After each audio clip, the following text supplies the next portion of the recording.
താങ്ങും കരങ്ങളുണ്ട്. നിന്റെ ഹൃദയം തകരുമ്പോൾ ശാശ്വത പാറയേശു പുതുജീവൻ പകർന്നിടും. ശാശ്വത പാറയേശു പുതുജീവൻ പകർന്നിടും. സുഭാഷിതം. ചതഞ്ഞ ഓടെ അവൻ ഒടിച്ചു കളയുകയില്ല, പുകയുന്ന തിരി കെടുത്തു കളയുകയില്ല.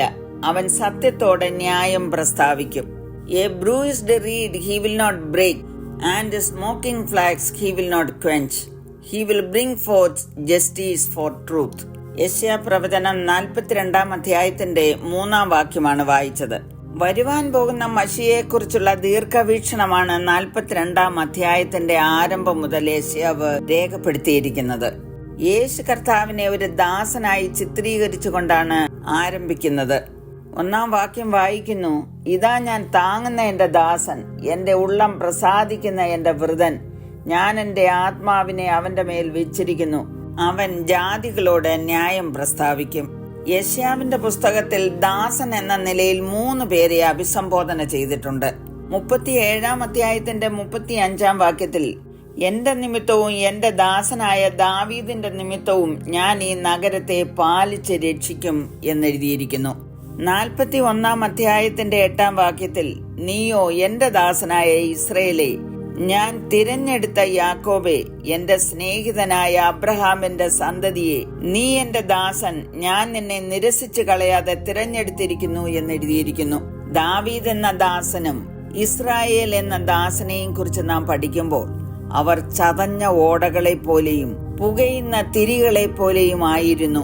എന്നാൽ മശിക ദാസരൂപം എടുത്ത് ഭൂമിയിൽ വന്ന് സത്യത്തോടെ ന്യായം പ്രസ്താവിക്കുമെന്ന് രേഖപ്പെടുത്തിയിരിക്കുന്നു. ചതഞ്ഞ ഓടയെക്കുറിച്ച് പറഞ്ഞിരിക്കുന്ന ചിത്രം ഈ ലോകത്തിലെ ക്രിസ്ത്യാനിയുടെ ദുർബലതയെക്കുറിച്ചുള്ള ഓർമ്മപ്പെടുത്തലാണ്. ബലഹീനരും അറിവില്ലാത്തവരുമായ വ്യക്തികളോടുള്ള ക്രിസ്തുവിന്റെ സ്നേഹവും കരുണയുമാണ് ഈ വാക്കുകളിൽ പ്രതിഫലിക്കുന്നത്.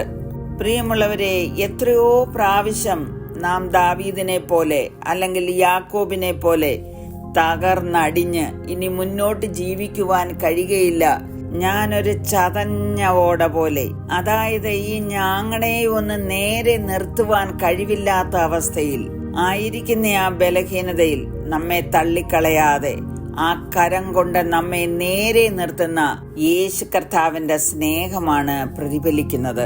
പുകയുന്ന തിരി എന്ന് പറയുമ്പോൾ അതിന് ആളിക്കത്തുവാൻ കഴിയുന്നില്ല. ഒരിക്കൽ അത് കത്തിയിരുന്നതാണ്. എന്നാൽ അത് പുകഞ്ഞു തുടങ്ങിയപ്പോൾ മറ്റുള്ളവർക്ക് അസഹ്യം, ദുർഗന്ധം പരന്നു വരുന്നു. അവയ്ക്ക് എണ്ണ പകരുവാൻ ആരുമില്ല. അവയെ പുനർജീവിപ്പിക്കുവാൻ ഗിലെയാദിലെ തൈലവും സ്വന്തം രക്തവും തന്റെ സ്നേഹത്തിന്റെ വീഞ്ഞും എണ്ണയും ഒഴിച്ച് പുനർജീവിപ്പിക്കുന്ന യേശു കർത്താവ്. ഇവയെല്ലാം യേശു കർത്താവിന്റെ മാനവജാതിയോടുള്ള സ്നേഹവും കരുണയാണ് പ്രകടിപ്പിക്കുന്നത്. മത്തായി എഴുതിയ സുവിശേഷം 12-ാം അധ്യായത്തിന്റെ 19-ാം വാക്യത്തിൽ ഇങ്ങനെ എഴുതിയിരിക്കുന്നു: ചതഞ്ഞ ഓടെ അവൻ ഒടിച്ചു കളയുകയില്ല, പുകയുന്ന തിരി കെടുത്തു കളയുകയില്ല. അവൻ ന്യായവിധി ജയത്തോളം നടത്തും. അവന്റെ നാമത്തിൽ ജാതികൾ പ്രത്യാശ വയ്ക്കും. പ്രിയമുള്ളവരെ, ഇങ്ങനെയുള്ള ഒരു കർത്താവ് നമ്മുടെ ജീവിതത്തിലേക്ക് കടന്നു വന്നതുകൊണ്ടല്ലേ ഇന്ന് നിലനിൽക്കുന്നത്. എന്നെ ശ്രവിക്കുന്ന ആരെങ്കിലും ചതഞ്ഞ ഓട പോലെയോ പുകയുന്ന തിരി പോലെയോ ആയിരിക്കുന്നുവെങ്കിൽ യേശു കർത്താവിന്റെ അടുക്കിലേക്ക് വരിക, നിങ്ങളെ തന്നെ സമർപ്പിക്കുക. ഒരിക്കലും തള്ളിക്കളയാത്ത സ്നേഹവായ്പോടെ ചേർത്ത് പിടിക്കുന്ന യേശു കർത്താവിൽ നമുക്ക് വിശ്വസിക്കാം, സമർപ്പിക്കാം.